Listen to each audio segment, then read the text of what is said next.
Mehsana police ગિરફ્તમાં આવી ગયેલો આ શખ્સ છે મનસુખ રાઠોડ, જેણે મા બહુચરાજી વિશે અભદ્ર ભાષાનો પ્રયોગ કર્યો હતો, જે બાદ મહેસાણા પોલીસ દ્વારા આરોપીને ઝડપી લેવાયો છે. મનસુખ રાઠોડ, મિત્રો, આ મનસુખ રાઠોડ છે એ બહુ જાણીતું નામ બની ચૂક્યું છે, કારણ કે આવનારા સમય પહેલા ઘણા બધા માતાજીઓના ધર્મના, સનાતન ધર્મના વિવાદમાં ભાઈ પડતા અને બધા ધર્મનો વિવાદ કરતા, જેમાં ઘણા બધા ધર્મનો એને વિવાદ કર્યો હતો. એ તો બધા લોકોને ખબર છે, હું બધા ધર્મનું નામ લેવા નથી માંગતો.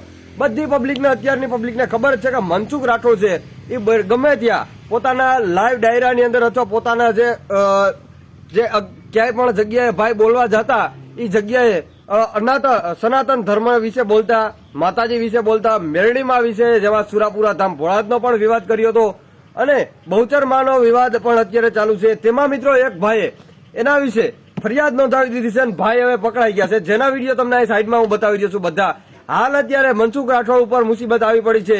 ભાઈ તો આવવાની જ હતી, બધા લોકોને ખબર જ હતી કે ટૂંક સમયમાં ભાઈ માથે આવું થવાનું જ છે, કારણ કે બધા લોકો સરખા નથી હોતા. બધી વાર, વારંવાર, વારી ઘડીએ ધર્મનો વિવાદ કરવો એ સારો નથી. સનાતન ધર્મએ તમારું શું બગાડ્યું છે? જેમાં થોડીક ક્લિપ એવી પણ હતી કે દ્વારકાધીશ ભગવાનનું પણ એને અપમાન કર્યું હતું, બરોબર છે? તો આવી ક્લિપો ઘણી બધી અત્યારે સોશિયલ મીડિયામાં વાયરલ થઈ થઈને સામે આવે છે. મિત્રો, એક ભાઈ બીજા પણ છે જે સુરેશભાઈ વાઘેલા છે, જે મનસુખ રાઠોડને ખુલ્લેઆમ ભાઈ ધમકી દઈ દીધી છે. એનો પણ વિડીયો તમને છેલ્લે એન્ડમાં બતાવીશ પૂરેપૂરો, તો ખાસ કરીને તમે વિડીયોને છેલ્લે સુધી જોયા રાખજો. અને આ વિડીયો વિશે તમારે શું કેવું છે ખાસ કરીને નીચે કોમેન્ટમાં જણાવવાનું ભૂલતા નહીં, કારણ કે મનસુખ રાઠોડ વિશે સનાતન ધર્મના ઘણા બધા એવા માણસો હતા જે એમનો વિવાદ કરતા હતા મનસુખ રાઠોડનો, કે આ એકદમ ખોટું કરે છે. એ માણસોએ શું કેવું છે આ વિડીયો વિશે? ભાઈ હવે પકડાઈ ગયા છે, બરોબર છે, એ વાત બાકી થઈ ગઈ છે, પોલીસના હવાલે પણ થઈ ચૂક્યા છે, બરોબર છે. તો આ હવે પોલીસના હવાલે રહેવા જોઈએ કે ત્યાંથી છૂટવા જોઈએ, એ વિશે તમારી રાય કોમેન્ટમાં જરૂર જણાવજો. અને આપણી ચેનલ ઉપર જો ભાઈઓ તમે નવા હોય તો ફટાફટ દઈને આપણી ચેનલને સબસ્ક્રાઇબ મારજો. ઘણા બધા આવા નવા વિડીયો હું તમને બતાવવાનો પૂરેપૂરો પ્રયત્ન કરીશ, જેમાં મનસુખ રાઠોડ વિશે પણ વિડીયો આવનારા સમયમાં હજી પણ ઘણા બધા આવશે. નથી આપણે આમાં કોઈનો વિવાદ કરતા, મનસુખ રાઠોડનો પણ વિવાદ નથી કરતા કે નથી અન્ય કોઈ વ્યક્તિનો વિવાદ કરતા. બસ સોશિયલ મીડિયામાં અત્યારે આ વસ્તુ હાલી રહી છે, જેમાં એ ગિરફ્તાર થઈ ચૂક્યા છે, તો એ માહિતી તમારા સુધી પહોંચાડવી આપણી જવાબદારી બને છે. મિત્રો, તો ખાસ કરીને વિડીયોને બને એટલો બીજા પણ લોકોને જરૂર શેર કરજો. મળીશું નવા વિડીયોમાં.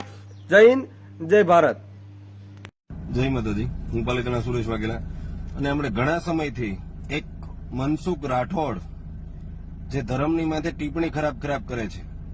મનસુખ રાઠોડ, તને મનમાં વહેમ ન રહી જાય, ધર્મ બચાવવા માટે કયા મહાસુરવીરોએ બલિદાન દીધેલું છે ધર્મ બચાવવા માટે. તો તું જે ધર્મના ઠેકડી જે કરે છો ને, તારી માને ચોદે, તારા મનમાં વહેમ હોય એટલો કાઢી નાખજે. બાકી જો કયે કે જો ધર્મની હાટુથી ગળા દીધા ને તારું ગળું લેવું પડે ને તો લઈ લેવાનું થાય ભોસડીના. તારી બહેનને લોડો કાલે. તું જો અમારા ધર્મને જો નાગુ કરતો હોય ને અમારા ધર્મને જો ગાળું દેતો હોય ને બાયડી કરતો હોય તો તારી માને ઘાલે, તારી બહેનને ચોદે.